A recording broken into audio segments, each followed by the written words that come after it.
Hi வணக்கம். என்னோட cuisine பேஜுக்கு வந்து இந்த அரிசி பருப்பு சாப்பாடோட ரெசிபி வந்து நீங்கள் வந்து பார்க்குறதுல எனக்கு ரொம்ப சந்தோஷம். இன்றைக்கி வந்து கோயம்புத்தூரோட ஃபேமஸான அரிசி பருப்பு சாப்பாடு தான் செய்ய போகிறோம். அதுக்கு தாளிக்கிறதுக்கு தேவையான சாமான் பார்த்தீங்கன்னா கொஞ்சம் க்ளோவ்ஸு, அப்புறம் பட்டை, கொஞ்சம் குமின் சீடு, அப்புறம் அது கூட வந்து green chilli, red chilli, garlic, அப்புறம் கறி லீவ்ஸு, அப்புறம் வந்து ஆனியன், அப்புறம் டொமேட்டோ போட்டு தாளிச்சிட்டு, அப்புறம் அதில் வந்து நம்ம வந்து கொரியாண்டர் லீவ்ஸ் போட்டு, அப்புறம் அரிசியும் பருப்பும் போட்டு தண்ணி போட்டு இது பண்ண போகிறோம். அதுக்கு வந்து காரத்துக்கு வந்து நம்ம க்ரீன் சில்லி, அப்புறம் வந்து நம்ம கொரியாண்டர் பவுடர் கொஞ்சம் சேர்த்திட்டு, அப்புறம் வந்து சாம்பார் பவுடர் கொஞ்சம் சேர்த்திட்டோம்னா அருமையான மனமுள்ள சுவையான அரிசி பருப்பு சாதம் வந்து ரெடி ஆயிடும். இப்போ நான் வந்து இன்னும் ஃபர்தராக வந்து அது எப்படி செய்கிறதுங்கிறத வந்து நான் உங்களுக்கு டெமான்ஸ்ட்ரேட் பண்ணுறேன்.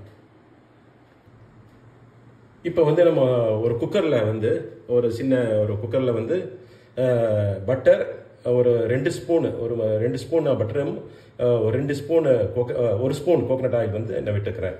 இதை வந்து நல்லா உருக்கணுன்னு நம்ம போட்டு அந்த மசாலா, கரம் மசாலா போட்டு தாளிச்சிட்டு அதுக்கப்புறம் வந்து ஃபர்தராக வந்து நான் உங்களுக்கு எக்ஸ்பிளைன் பண்ணுறேன். மசாலா நம்ம என்னென்ன சேர்த்த போகிறோம்னா red chilli powder, turmeric powder, coriander powder கீழே இருக்குது, அப்புறம் வந்து ஒரு சாம்பார் பவுடர். இந்த 4 நான் வந்து அந்த சில்லி பவுடர் வந்து ஆட் பண்ண, டர்மரிக் பவுடரை வந்து நான் மிஸ் பண்ணிட்டேன் போனதில். இதில் வந்து அது ஆட் பண்ண போகிறோம். அப்போ வந்து நம்ம வந்து அந்த இதில் வந்து நம்ம வெண்டையும் ஒரு ஆயிலை ஊற்றி இதில் வந்து கரம் மசாலா, குமின்,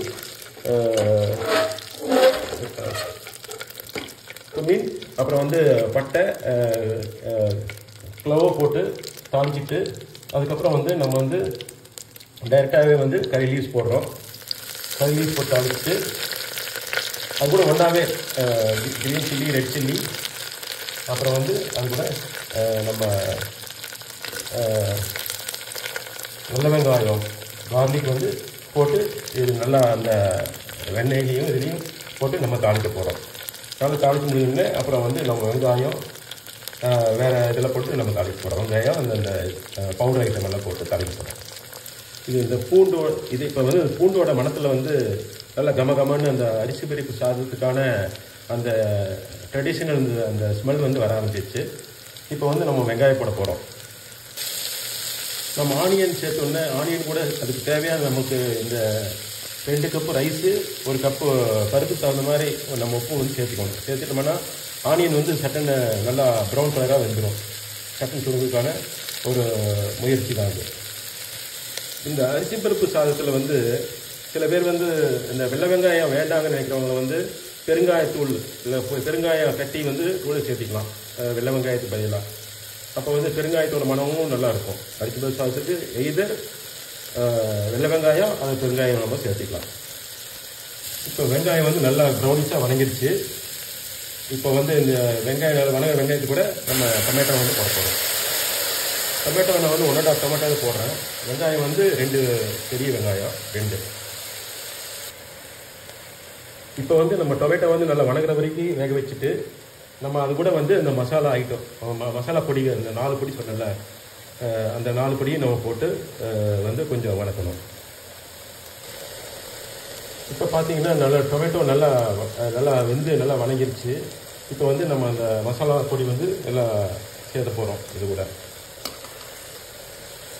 மசாலா பொடி கூட சேர்த்து நம்ம வந்து நல்லா கலக்கி விடணும். இதுவே இப்போ மசாலா நல்லா வணங்கிருச்சு. இப்போ வந்து இது கூட நம்ம வந்து 1 கப்புக்கு 2 கப்புங்கிற ரேஷியோவில் வந்து வாட்டர் வந்து நம்ம ஹாட் வாட்டர் வந்து சேர்த்திட்டோம்னா சட்டன் வந்து நம்ம ரைஸ் வந்து உடனே விசில் வந்துடும். 1 விசில் விட்டால் போதும் நம்மளுக்கு. இப்போ நம்ம வந்து 1 கப்புக்கு 2 கப்பு ரேஷியோவில் வந்து நம்ம தண்ணி வந்து விட்டாச்சு. இப்போ கொதிக்கும் போது இந்த டைமில் நீங்கள் வந்து அந்த உப்பு காரம் எல்லாம் பார்த்துட்டு கரெக்டாக உங்களோட டேஸ்ட் பட்டுக்கு தகுந்த மாதிரி நீங்கள் அட்ஜஸ்ட் பண்ணிக்கலாம் இந்த டைமில். அதுக்கப்புறம் வந்து நம்ம வந்து இப்போது இந்த டைமில் தான் வந்து நம்ம கொரியாண்டர் லீவ்ஸையும் போடணும். இப்போது கொரியாண்டர் லீவ்ஸ் இப்போயே போட்டோம்னா வந்து அப்புறம் அரிசி போட்டு இது வேகும்போது ஃபைனலாக வந்து நம்ம இதை கார்னிஷ் பண்ண வேண்டிய அவசியம் எதுவும் இருக்காது. அரிசி பருப்பு சாப்பாடு மாத்திரம் முதல்ல கார்னிஷ் பண்ணிடுறோம். கடைசியில் எல்லாம் ஒன்றா போட்டு வேக வச்சிடுறோம்.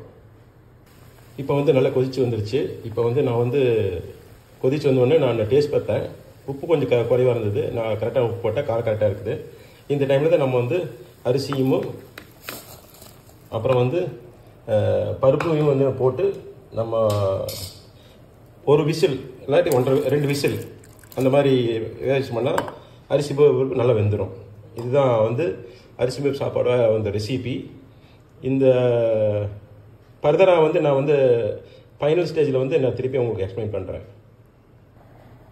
இப்போ இந்த பக்கத்தில் வந்து நான் குக்கரை வந்து மூடி இன்றைக்கி வந்து 2 விசில் நான் விட போகிறேன். ஆனால் வந்து லோ ஹீட்டு வைக்க போகிறேன். மீடியம் ஹீட் கூட இல்லை, லோ ஹீட்டு வச்சு தான் வேக போகிறேன்.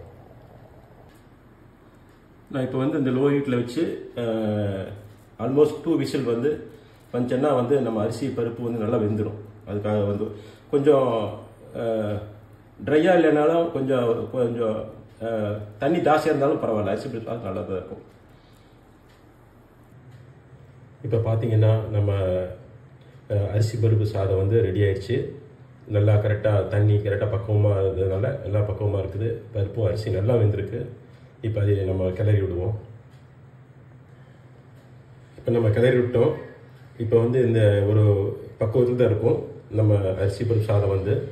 இதை வந்து பச்சடி, தயிர் பச்சடி கூட சாப்பிடலாம், இல்லாட்டி சிப்ஸு கூட ஏதோ நம்ம பொட்டேட்டோ சிப்ஸ் கூட சாப்பிட்டா ரொம்ப நல்லாயிருக்கும்.